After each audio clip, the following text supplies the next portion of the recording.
All right, everybody, welcome back. Socially Connected 360, episode 28 is here. We have none other than the Cycle Jockey, a Category 2 USAC cyclist. And I'm telling you right now, this is an exciting show for me because many of you know I love cycling. We have Chad Tavernia is in the house. Hashtag Chad, Mr. Selfie himself on the bike, doing sentries every day, starting now.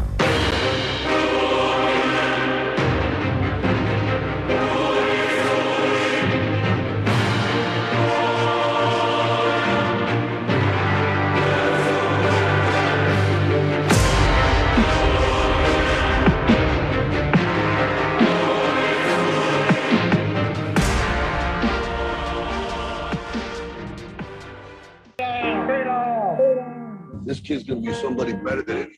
All right, everybody, welcome back. Welcome back. Socially Connected 360, number 28 is in the house. Like I said in the pre-show, I'm excited about this podcast because many of you know I enjoy cycling, not to the extent that my guest does, but we have the Cycle Jockey is on our show, and we're so honored to have him on. He's a USAC Category 2 cyclist.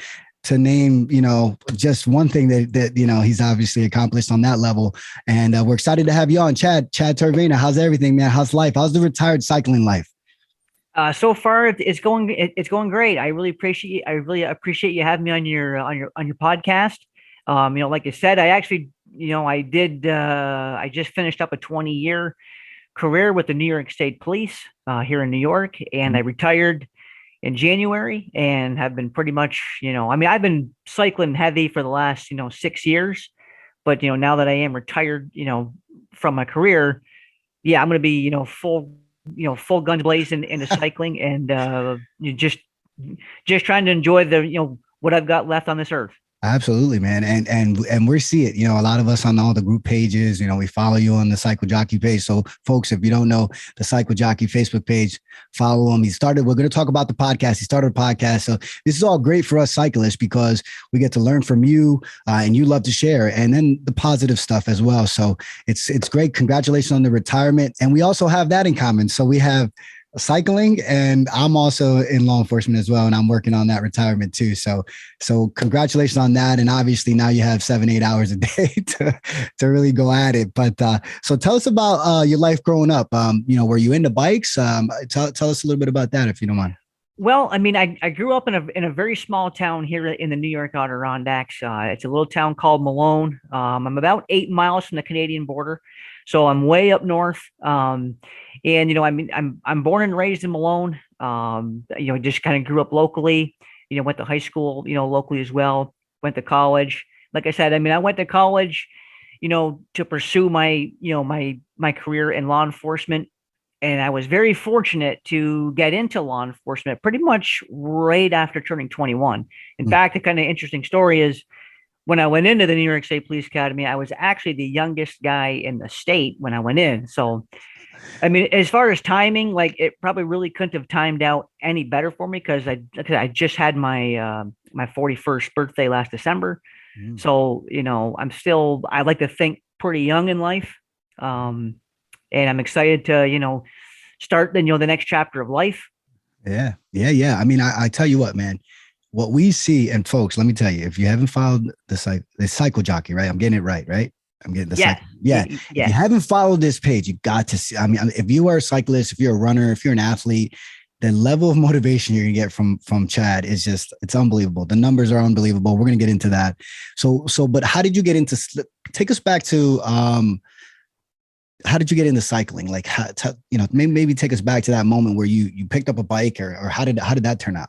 Yeah, well, to follow up on that, when I played sports in high school, and I ran cross country and track, so I kind of always had that endurance athletics background, and I ran track cross country for 3 seasons, and then I kind of lost connection with it, because I had to, get a job and start working and all that good stuff, and then life happened. And like I said, I got my career, in law enforcement. So just, a lot of years went by and I really was kind of out of the the exercise fitness game.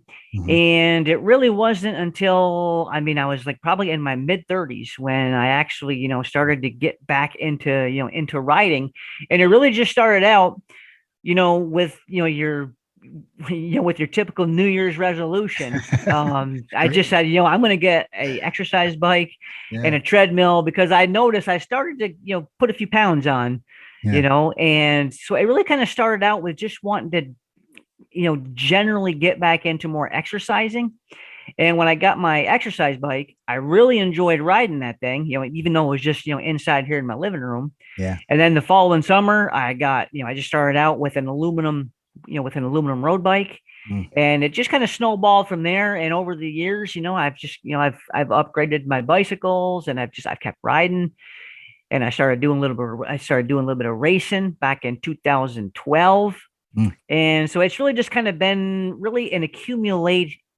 It's kind of been building slowly over the last, really 6-7 years. Wow. I mean, I can tell you, I call you Mr. Sentry. A lot of us just want to do a Sentry for like just one time a year. I see you do these like 5 times a week. It's just amazing. And for those of you that are watching this, you don't know what a Sentry is. I mean, there's 2 things, right? You could do in kilometers, they say it's a Sentry, but in miles, the way you're doing it, it's in miles. So it's 100, 120 miles, 100 miles. I mean, it's just insane. The numbers are phenomenal. So let's get into that. So distance riding, were you racing distance? Were you racing crits, or were you racing everything, or were you just trying a little bit of everything? How did that work out? Well, I mean, generally I was getting into road racing in general. So, and I, my first race, it was a Criterium, up in Saranac Lake. And I don't personally enjoy Criterium racing as much as I do the longer road races because, I mean, I'm a very small statured guy. Yeah. I mean, I'm 125 pounds soaking wet. So, wow. It really doesn't suit, the Criterium racing doesn't really suit my body type.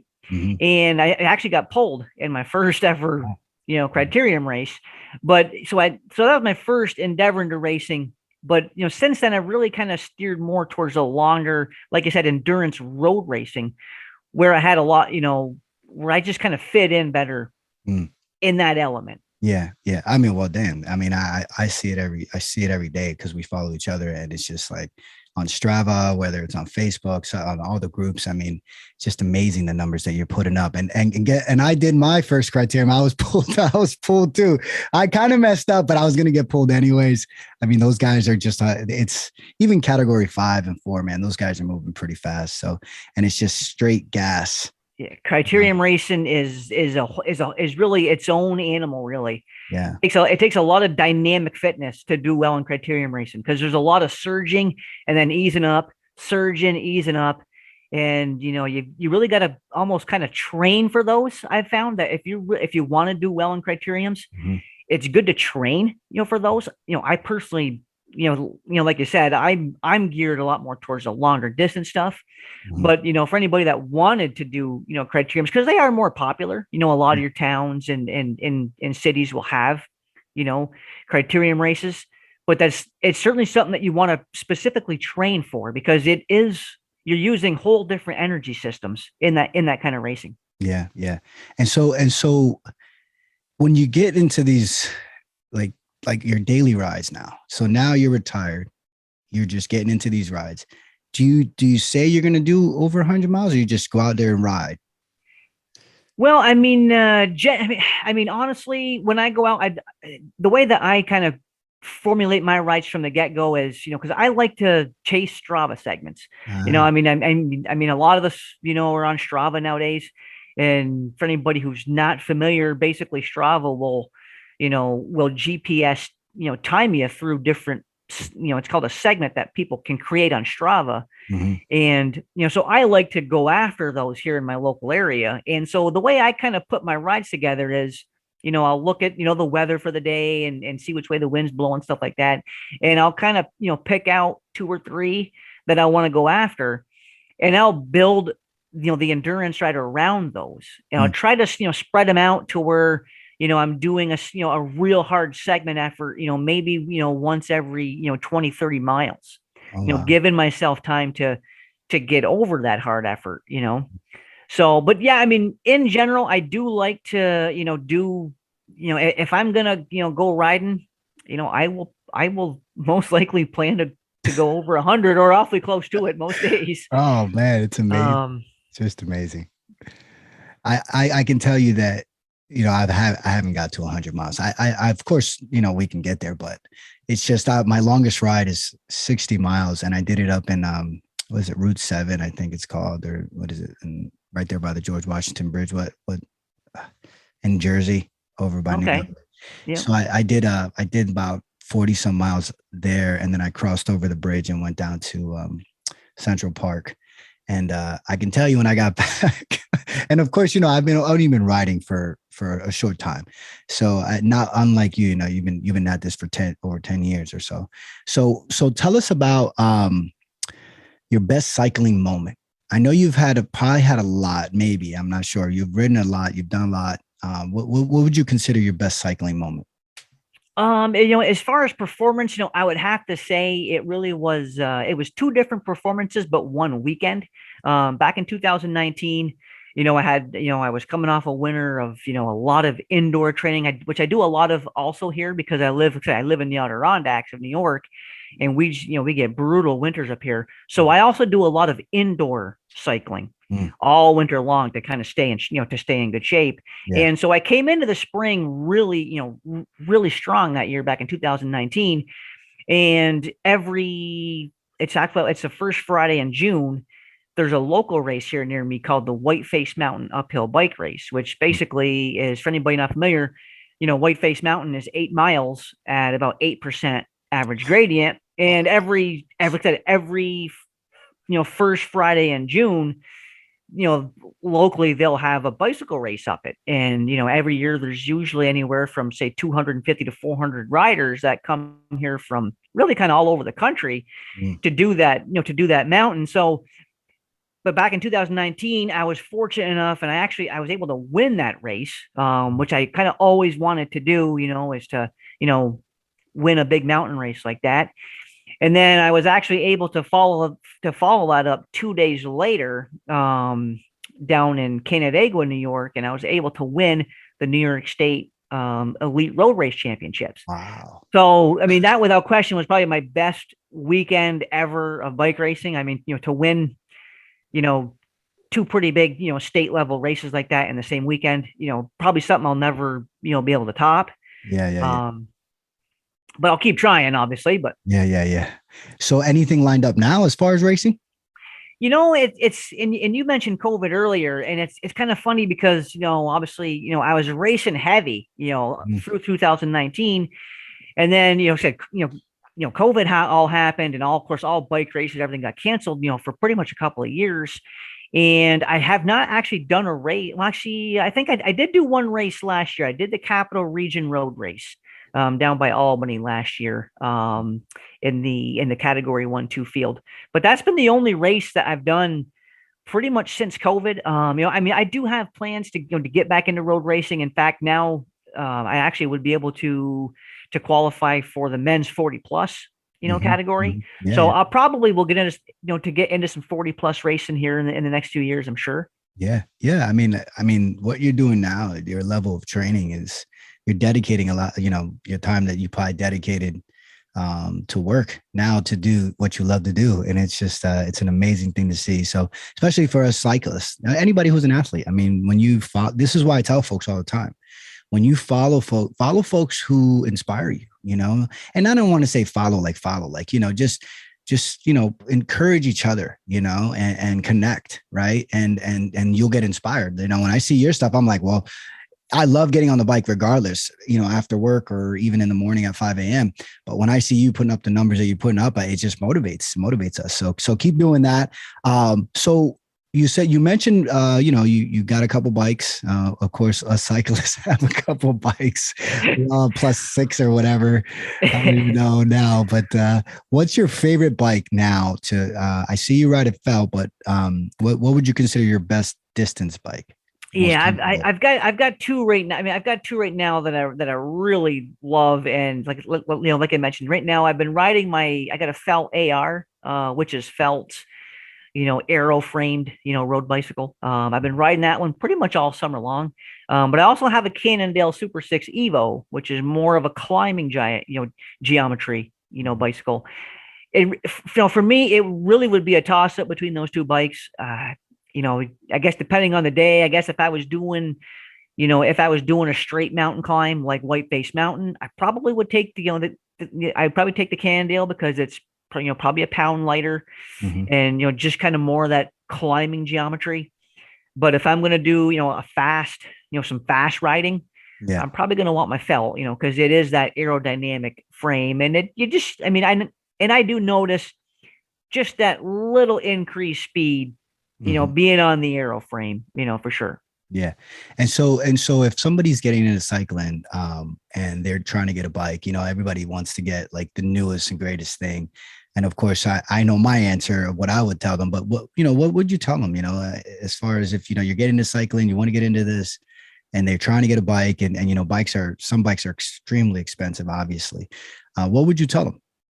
Yeah, like you mentioned, but bikes are expensive these days. My best recommendation for that person that's like I said, just getting into cycling would be get something in an aluminum frame that's going to be sturdy, dependable, and make sure that you take the time, whether it be at the bike shop or if you have access in your area, get with a fitter. But you really want to make sure that bicycle fits you properly. That's probably the biggest mistake I think a lot of especially new cyclists make, is their bicycles don't fit them the way they really should. And that manifests into so many other problems. And, like a lot of people, like you mentioned, because I do ride, a lot of miles, and I've had people, ask me like, how do you do so many miles, day after day after day? Yeah. I mean, first of all, it's because I just love to ride. Yeah. But, secondly, I've really taken the time over the years, to really hone in my fits. And, my bicycles, they fit me like a glove. And so when I go out and ride 7-8 hours, it really doesn't beat my body up too much because my bike fits me pretty much perfectly, I think. So I think fit is a often not talked about enough facet when it comes to, especially road cycling. When it comes to road cycling, you really need to have your fit dialed in. Absolutely. Absolutely. That's great advice. I mean, I could tell you that, obviously not having your experience and we all have gone through those issues, right? We've seen a bike we like and it's a size up or 2 sizes up and you don't even realize it. You don't know what you're studying. You learn, you make mistakes, but that is true. And then obviously, you lose the wattage power, your back hurts, your wrists start hurting, your hands get numb, all those things. And especially if you're trying to do distance riding, in any type of riding, I mean, it's gonna slow you down and obviously it's gonna hurt and you could probably hurt yourself, So training, this is a question that, I wanted to ask you because, obviously New York state champ, and then obviously, doing the type of racing that you're doing and the riding that you're doing, you do a lot of training. So training to win or training to get better? What are your thoughts on that? Do you do both? Or, honestly, the way that I train is my primary focus in every ride that I go on is to just have fun. And what I've always found is if you're having fun on the bike, you're going to ride better on the bike. So, like I said, anybody who does take the time to follow me on Strava or look at my Strava rides will see that I don't really do any, structured workouts like a lot of people do like set intervals, 5 minutes on, 4 minutes off. I don't really do any of that stuff because that takes away from my personal enjoyment on the bike. So in my riding, everything begins and ends with having fun. And then for me, the rest of it just kind of snowballs. Like if I'm having fun and I'm riding for 7 hours and I'm doing that, most of the year, I'm going to, just kind of by happen chance, I'm probably going to have decent fitness. So I really don't stress, too much about, putting together, strategics, special workouts. Like I said, I focus more on having fun and enjoying my time on the bike. And one premise that I do follow pretty strictly is I do believe in what's called polarized training, which basically means, that I could spend an hour talking about this, but That's to great.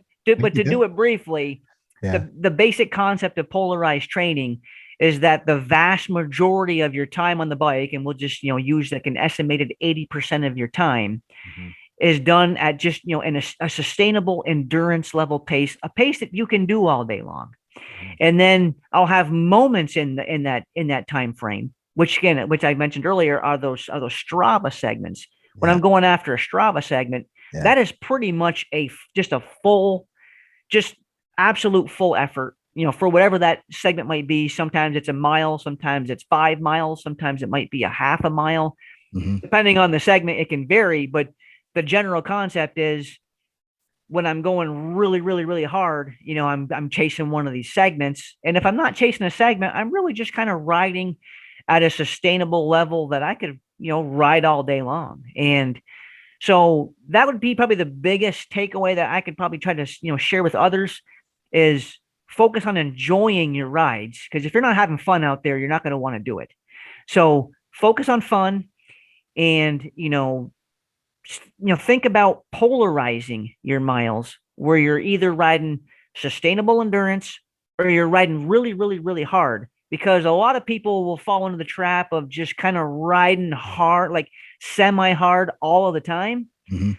So because they're riding semi hard all of the time, they don't have the energy reserves to really ride hard when they need to. Mm. So I mean, and you always hear that training is an art, and I fully believe that. Like, taking the time to learn, how your body reacts, to different gradients and different, wind in your face, and just to different miles. Like, say, because the way your body feels at mile 50 is different than how it feels at mile 10, Oh, and at mile absolutely. 100, same thing. So trying to learn your body over time is another thing that I think is key. But I think having fun really is the beginning of everything for me. If I'm not having fun out there, what am I doing? No, no, absolutely, absolutely. And it's interesting because as you get into this world, so I tell folks all the time, wherever it is, like my previous guest, episode 27, she's a boxing coach. And we talked about it in that episode. You get into this world, you learn, you meet folks, and you basically learn, and they're willing to give you, some of their knowledge, and it's just great. And I just talked to a friend of mine whose wife was I think she was 12-time Argentina, like a cycling champion, as far as like the velodrome type cycling. Okay. And he told me the same thing. He's like, get on the smaller ring in the front and just ride, feel good.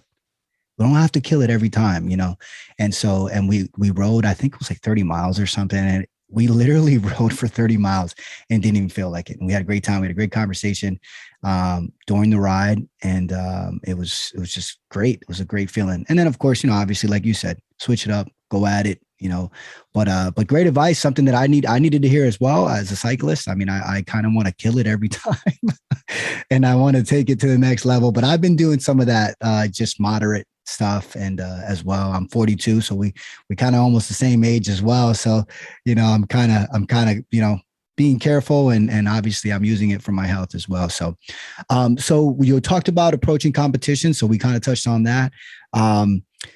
What's your longest ride? I know folks are probably curious about that. What's your longest ride ever?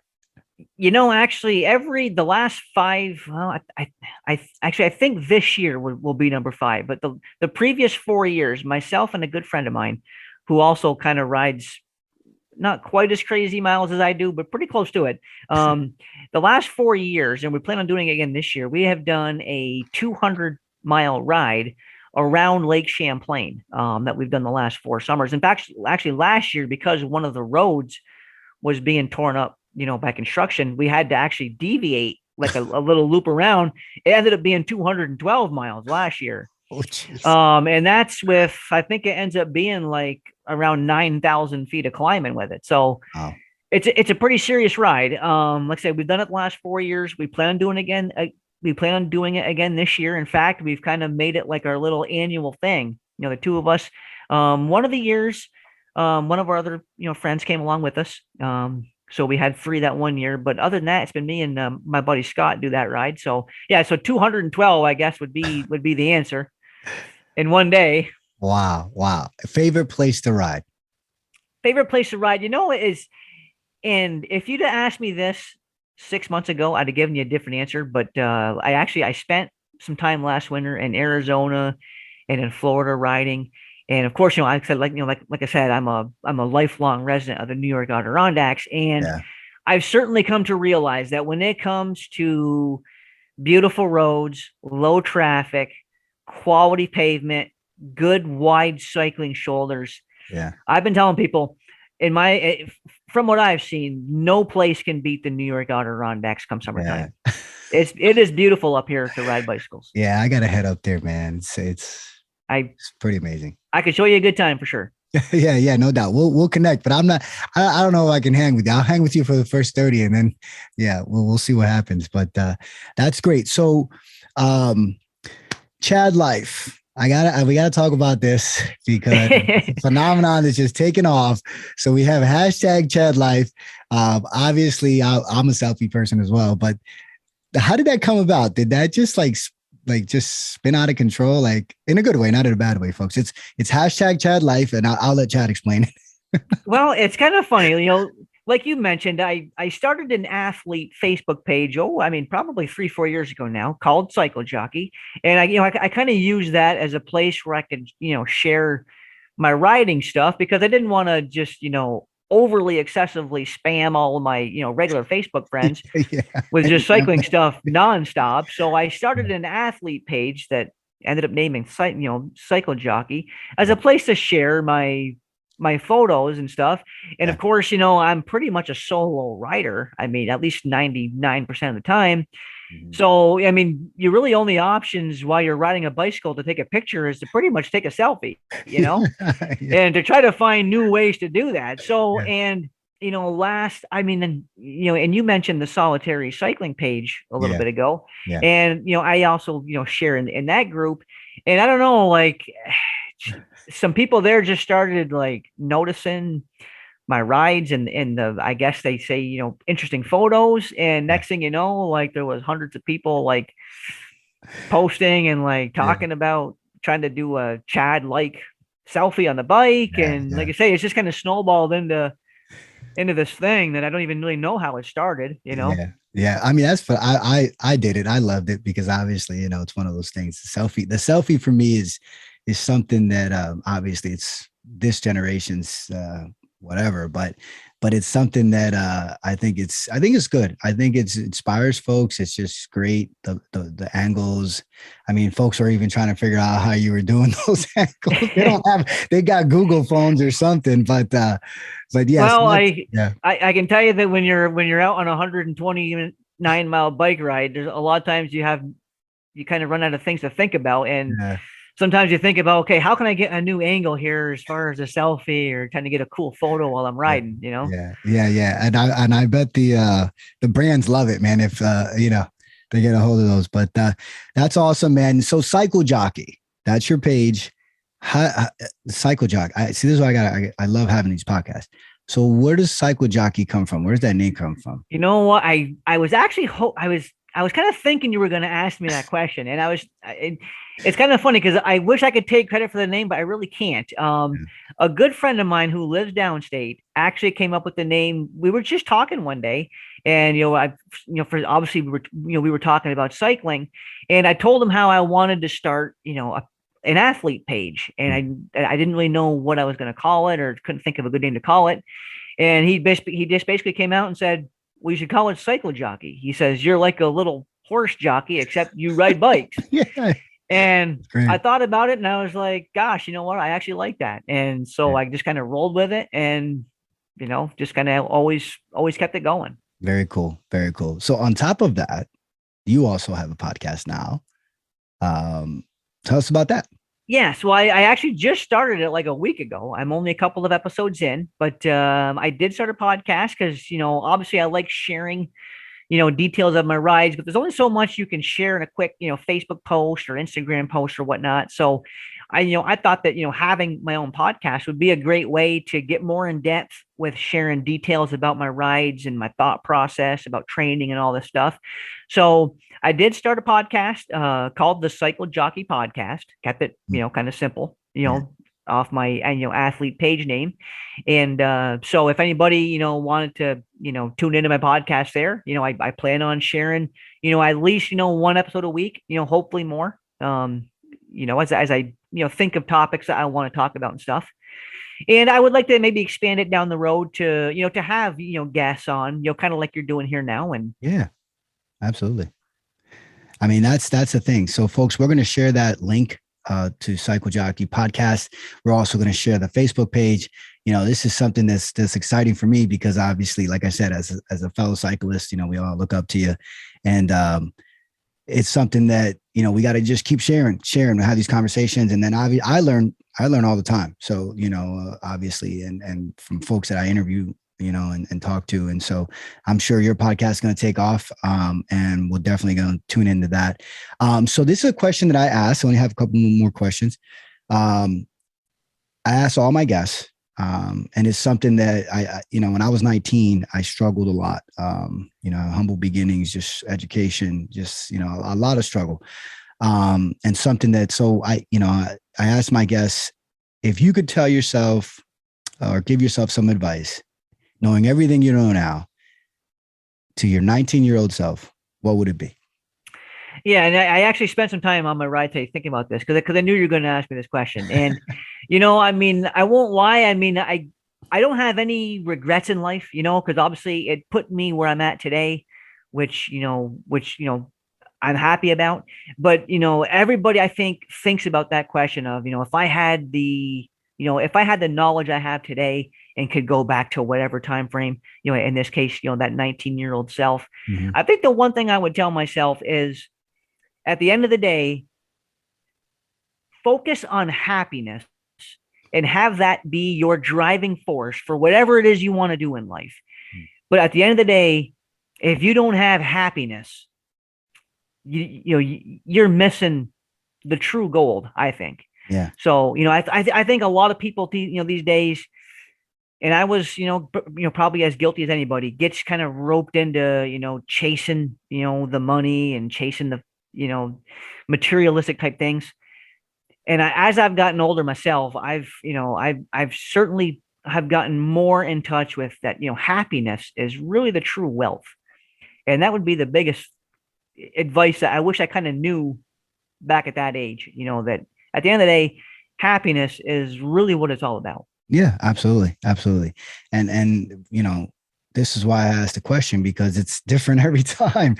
And it's so true, man. As we get older, and this is why it's important, because now, there's going to be a 19-year-old kid that's going to listen to this, and maybe get into cycling, and maybe that brings them happiness, and so I wish I was 19 and got on a bike. I mean, of course, we all had our bikes as kids, BMX and Haro Masters and GTs and all that stuff. But yeah, that happiness is what it is. And appreciate that answer. So real quick, 2 more questions. So you're riding a lot inside. Can you just give us a little insight? I know you do those races, and I'm looking at, like, is it Zwift, right? Where you're doing Zwift? Yeah, Zwift has certainly been a game changer for myself personally when it comes to indoor riding, because the platform of Zwift, which basically, for anybody listening who doesn't know, Zwift is really nothing more essentially than a cycling video game that you play by your fitness and not with a control paddle. So, Yeah. So it's really, I find it really engaging. And I actually train on rollers myself, which is basically it's just a contraption that you put your actual bicycle on that's not affixed to anything, and pretty much the inertia. It's basically like a treadmill for a bicycle. Yeah, you got to balance. And basically the inertia of you riding and pedaling is what keeps you upright. It's kind of interesting. I mean, they are tricky to learn. I mean, I've gotten a lot of questions about rollers over the last few years. And even myself, when I first started got on them, I fell over and, the whole 9 yards. But I've always told everybody, I think rollers personally are the best indoor training platform. And and it's not really if, but when when you get good on them, you'll never go back. Yeah. You know? Yeah. Well, and I could imagine, I don't have rollers, but I have just a basic trainer. I know that they sell, I think Wahoo and a lot of other brands, they sell you can connect your bike to their rear cassette, right? Yes, a smart trainer. Yep. Yeah, the smart trainers. So yep. And I do have one of those that I keep as a backup because I actually, you know, every now and then we'll have an issue with my rollers. And just so I'm not like, if it's in the wintertime and my rollers, you know, break, I don't want to be stuck for a couple of weeks without being able to ride. So I do keep a trainer here as a backup that I do have to use occasionally. But whenever I have the option, I'm personally a roller guy and likely always will be because I love the way the rollers feel when I'm riding. It really, for me, it feels just like I'm outside riding. You know, I'll often ride 3-4 hours on my rollers, you know? Yeah. Yeah. And I could imagine that you have to stabilize yourself. You have to balance yourself. So that within itself, those muscles are being worked as well. Yeah. I mean, rollers is really kind of, it's just kind of, I mean, it really is like an all body work, like a whole body workout when you're riding. Because like I say, there is an element of balancing on those as well. Yes. Yeah. So that's cool. Well, I mean, thank you so much for coming on the show. If somebody wanted to get in contact with you, if they, real quick, I forgot to ask this question. Are you training anyone now? Are you into training folks or maybe some online training? Maybe are you going to get into something like that maybe in the future? Or is that something that you've done or just riding and doing your podcast? Well, you know what? I mean, now that I am, you know, retired from my career as a police officer, there's no question that, you know, physical fitness is my passion. And I certainly am interested in the notion of getting into endurance coaching. You know, I mean, as far as a time frame on that, I don't really have one. But it's certainly something that I have interest in doing. But you know, I'll have to have more time play out before, you know, I see if that's something I really get into as far as like maybe trying to make another source of income out of, you know? Oh yeah. I mean, I think you'd be great at it. I think I certainly have interest in it for sure. And it's like I say, I mean, I find that I spend a lot of my personal time, you know, studying, you know, training principles and stuff, you know, just for my own personal, you know, training, you know? So, yeah, I'm always kind of, you know, looking for for more knowledge of, you know, how to increase, you know, my skill set on the bike and how to, you know, refine, you know, the art of training for sure. Yeah, for sure. So if somebody want to get in contact with you, how would they reach you? Well, I think the best two ways, you know, to do that would be either my athlete Facebook page, you know, called Jockey, or to give me a follow on Strava. You know, you can communicate with me on there. And on Strava, I just go by my name, Chad Tavernia, and that's with an NIA at the end. So if anybody wanted to, you know, shoot me a follow on Strava, they could do that. Awesome. Thank you so much for being on the show. You know, it's always an honor. You know, obviously I've been following you for, you know, this year or so and just seeing all the miles. Stay safe out there and, you know, keep riding and doing those 100 miles every day. It's amazing. Thank you so much for being on the show, man. Yes, you too, Luiz. And like I said, you know, stay safe out there in the bike, stay safe in your career as well. And I'll look forward to seeing you, you know, sharing your rides also. Yeah, no doubt. I appreciate you having me on. Yeah, no doubt. And we'll definitely, we'll get up one day and we'll just ride for fun or something. We'll do something. Like I said, anytime you want to come to the New York Adirondacks, I could show you some really good routes. Awesome. All right, folks, that's number 28. Like I always say, stay connected.